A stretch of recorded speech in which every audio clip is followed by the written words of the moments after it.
Hi guys, and welcome back to Mums and Melanin. I'm Iola. I'm Debbie. I'm Takoni. And I'm Twibbo. Welcome back, guys. Please, before we go any further, we need you to subscribe. Yeah. Click the bell. Mm-hmm. Follow us on Instagram. Follow us on TikTok. Yeah. Hello, there's content out there. You come can't be missing on. out. Please take a second. Premium Content. Top tier. You can't be missing out. Go and follow us. Show us some love. We need you. We want to feel your support. Now we've got that out of the way. We've got a very sensitive topic today. We're talking about how to speak to your children about death, about about how do you do it? Like, what do you say? When do you say? When's the right time? Is there a particular age? How do we deal with death and children and their knowledge of it? So for me, death is... Okay, I'll say that it used to be a no-go topic for me. Just because, why are we talking about death? It's not something that it's not a topic of choice that I'm trying to have with my children. Like, it's just not... So, I just never used to speak about it. Until... my granddad passed away, and so I only had Kiana at this point, and I didn't know how to. I personally didn't know how to deal with it. So then to even now think how I'm going to explain it to Kiana, who had a very good relationship with him, it was just mind blowing to me. I couldn't find the words. I didn't know how to do it. I didn't know where to begin. So I started looking at things that I could use. So I think they'd say that having pets is a good way to introduce children to death. So she had a fish once. We didn't look after it very well. That fish died. So I kind of referenced that, remember we had this fish, and the fish passed away. It's kind of like with Granddad now. He's not here. How old was she? She was 2007, 6, 7. So she had an understanding of death, but again, we'd never experienced death close to the family, so it's not something that had been in the forefront of her life. So I referenced the fish, and she was like, okay. But Kiana's very much a girl that she doesn't ask a lot of questions, but she has a lot of questions. So if you want to get the answers to what she's thinking, you kind of need to probe her. And in that moment, I couldn't probe her because it's too difficult. You know what I mean? But later on, when she kind of digested the information, she came back and she was like, okay, so where's Granddad now? What happens now? Where's his body? And these kind of questions that, what I mean? And I'm like, okay, I don't want to say anything that's going to scar, for want of a better word, or have too much of an impact on her, on her mind or on her life. But also I kind of wanted to frame whatever I said in, our faith, and just kind of make it so that she's aware that, okay, there's talks of heaven and hell and all of that, but just to make it so that, we believe in God. So his body is laid to rest. His soul is always with us, etc. So all that kind of stuff. So it was tough. It wasn't easy. It's not something I particularly liked doing, but I feel like if you can find something to reference, it makes it a lot easier. And again, knowing your child and how they take information is really important, because she's like me, she's a crier. So again, I had to kind of just let it be. Like, if we're crying. If she's asking me why did it happen, I just have to explain, this is I'm in reference to the Lion King. Guys, it was a tough time. The circle of life. Mufasa died. And I was really pulling at everything. And I could see that she was looking at me like, Lion King. But But it makes sense though. As a mum, and I'm going through it myself as well. And I just did not know what to do. So I was just like, because it happened, Mufasa died, and I'm telling her about her fish, and I'm telling her, okay, and then I'm talking to her about the funeral, and then she's asking me, okay, is he going to be buried? I was like, no, but he's getting cremated, and I have to explain what cremated is. And it's a lot to deal with. Yeah. So pull out resources, because one person, unless you're at a point where you kind of, you're comfortable with it and you're able to deal with it. Me personally, I don't handle death well. That's the only time I've ever experienced it, close up. and I'm not good at it. Yeah. So for me, I'm like, that sounds. I think how you handled that is really good because you need to pour. But you need to pour in your resources, and their kids, like, they're not really gonna understand. Like, you need to try and make them understand in the way they would understand. So Lion King, the rest of it makes sense to kind of like draw in those resources. And another thing is, I think for me growing up, I was kind of like, you know, like Nigerians, something about hiding it. Like they don't talk too much about it. Like my mum never let me go to funerals. Never. Like children don't go to funerals. That's why I was always, I don't know, the same for you. But for me, with my kids, I want to be straight and be honest and open and be able to use the resources we have to be able to explain it to them so that they're not kind of like hidden away from it. They're in the know, but obviously you can only expose them to so much. It's funny, but I think it's important. I didn't allow Kiana to go to the funeral. Because I think it's too much for a child. I think it's like to be in that atmosphere. Everyone's mourning, everyone's sad, and children pick up on all of these things. So as much as they may not understand, they're gonna feel it. Do you think it depends on the child though? Because some people, being at the funeral helps them and gives them that closure. But some people would send them the other way. Because I don't know if this is or a character thing. Do you know I don't know if it's a cultural thing because I think it's us. It's a cultural thing. Yeah. Obviously, we're like a new generation. Yeah. I think also it's like who the person was to the person. Exactly. Like if it's a parent or maybe like an uncle or something, it's so close. You may actually want to say goodbye. Like, or if not, maybe on a separate day, you have to take them to like the grave. Something, because don't forget, some sort of closure. Don't knowing the person's died is one aspect, but then grief is another thing. Do you understand? Like mourning the person. And sometimes death has a way of not feeling real. Do you know what I mean? Particularly when it's someone you know. It doesn't make sense. It's like you can't put the two together. So as a child, if it's someone you see all the time, if it's someone that they're quite close to, I question, this is why I say I wonder if some kids would prefer to go, or like you said, maybe go on another day, because for them it's like it may just never really feel real. It would be harder to accept if it's just yesterday she was here, today they said she's gone, but do you know what I mean? It just feels like maybe she's gone out. It just doesn't really quite feel like she's gone on holiday or something. But then also I'm thinking, because they're young, maybe having it open-ended is alright, because with time, is there a slower process? Do you know? It's like the person's gone to the shop. Oh, but it's been a few years, you haven't seen him. Oh, he's naturally not coming back now. But you've had that time to sort of move forward. I guess it all depends. It depends. I don't think there's a black and white way. I agree. But how did you deal with like Kiana's grief stage? Did she have a grief stage? Did you get to a point where you kind of felt a bit stronger to now support her? What was that like? Did she have a grief stage? Yeah, so she's not very like expressive in that way. She's not a talker. She's more like, she's very emotional, like I said. So like obviously going to see my nan and stuff, she would be like, oh, like granddad's not here or whatever, and she would see pictures and she'll get upset and cry. And so she did go through a stage of grief where it was kind of like hard to kind of talk about and to deal with, or talking to my nan like anniversaries, like birthdays and stuff like that. She'd be upset. But after a while it became like, oh yeah, like, you know, like kind of the feeling doesn't pass, but it kind of just, it's accepted now. She knows that, okay, he's not here. And she can talk about him fondly and see pictures and it's fine. Then recently her grandma died, her great grandma. But now because she's a lot older, I think we didn't have to have the conversation again. Like it was more so like just the support of, you know, it's fine. Like, you know, she had a good life. She was like 93. That she had a very good life. So and then dealing with that, but now she goes to visit the gravesite of her dad. I don't know if she gets anything from it.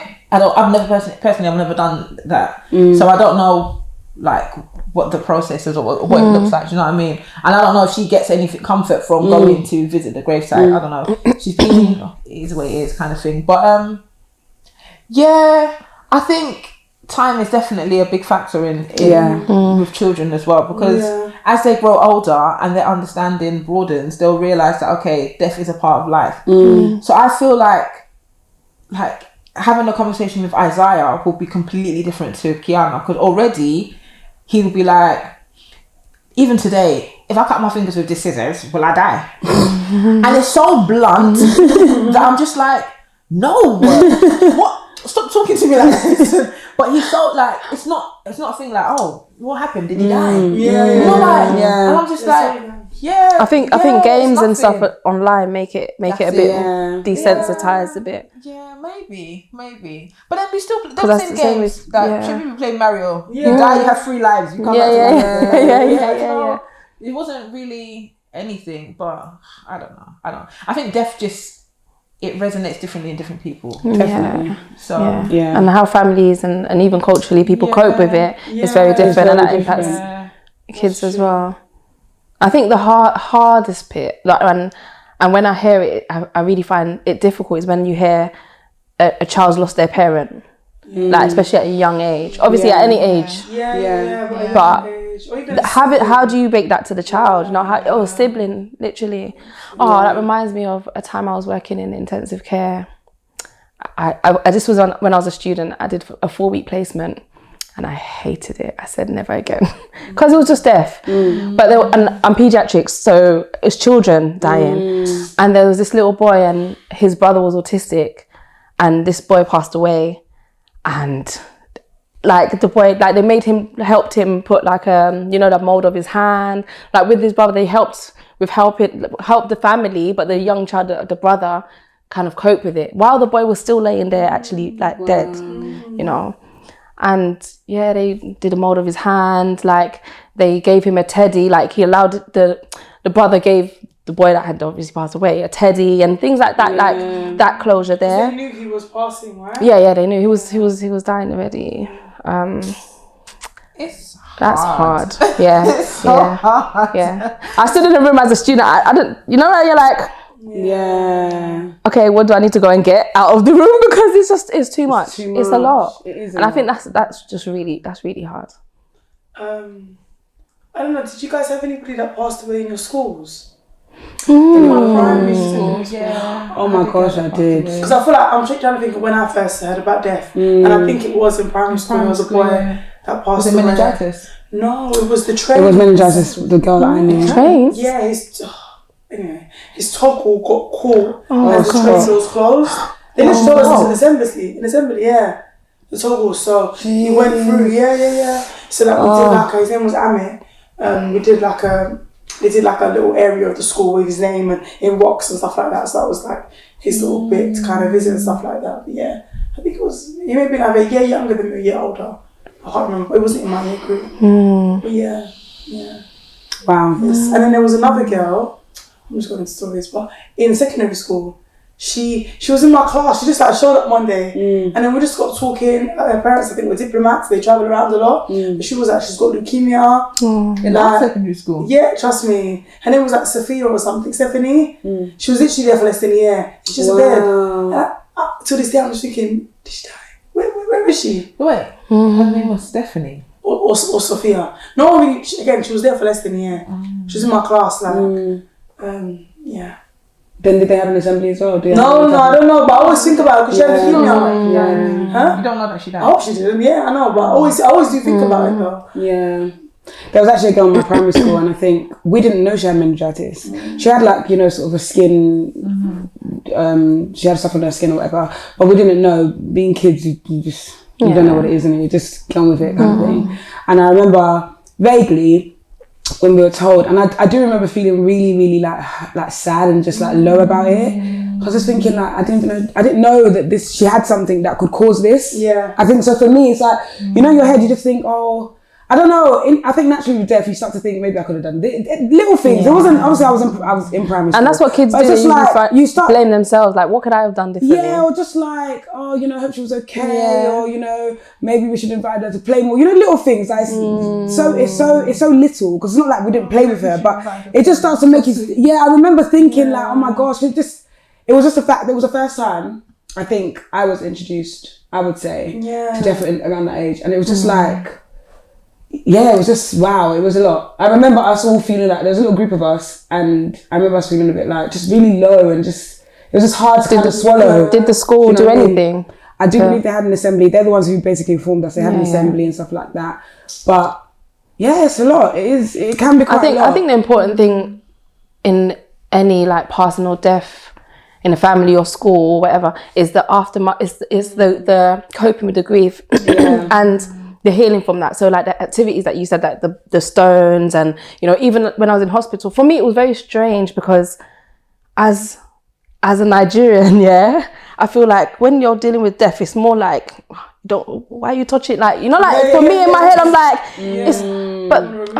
but the boy was still playing with his brother. The boy he's gone, you know what I mean? Like, still playing with him, still doing the most. I think that is the important part, because that's what you're left with, isn't it? Yeah. That last memory.